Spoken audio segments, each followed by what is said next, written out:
ఈ రోజు చామదుంపల కర్రీ చేసుకుందాం. 1/2 కిలో చామదుంపలు తీసుకున్నాను. వాష్ చేసి అది లైట్ గానే తొక్క ఉంది కాబట్టి దాన్ని పీల్ చేసి కుక్కర్ లో 1 గ్లాస్ వాటర్ పోసుకొని తగినంత ఉప్పు, 1 స్పూన్ పెరుగు వేసుకున్నాను. చిటికెడు పసుపు వేసుకుని కుక్కర్ మూత పెట్టుకుని 1 విజిల్ వచ్చాక ఆపేసుకుందాం. ఉడికిన చామదుంపల్ని కడాయి పెట్టుకుని కొద్దిగా నూనె వేసుకుని ఈ బాయిల్డ్ అయిన చామదుంపల్ని షాలో ఫ్రై చేసుకోవాలి. 1 కప్పు పెరుగు వేసుకుని చిటికెడు పసుపు, ధనియా జీలకర్ర పొడి, 1 స్పూన్ కారం, స్పూన్ కసూరి మేతి, దాన్ని మొత్తాన్ని బాగా మిక్స్ చేసుకోవాలి. ఈ లోపు షాలో ఫ్రై అయిన చామదుంపల్ని తీసి ఒక ప్లేట్లో పెట్టుకుందాం. 1 ఇంచు అల్లము, 7-8 వెల్లుల్లి రెబ్బలు, 1 కప్పు టమోటాలు వేసుకొని గ్రైండ్ చేసి పక్కన పెట్టుకుందాం.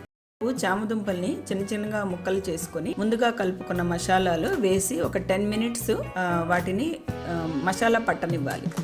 కొద్దిగా నూనె వేసుకొని దాంట్లో కొద్దిగా జీలకర్ర, కొద్దిగా ఇంగువ, కొద్దిగా 1 స్పూను శనగపిండి, కొద్దిగా లైట్ గా ఫ్రై చేసుకోవాలి. కప్పు ఆనియన్ వేసుకొని లైట్ గా ఫ్రై చేసుకోవాలి. మనం గ్రైండ్ చేసి పెట్టుకున్న టమోటాల్ని ఫ్రై అయ్యాక చిటికెడు పసుపు, 1 స్పూన్ కారం, 1 స్పూన్ ధనియా జీలకర్ర పొడి, 1/2 టీ స్పూన్ గరం మసాలా వేసుకోవాలి. కొద్దిగా మగ్గని మినిట్స్ మూత పెట్టుకోండి.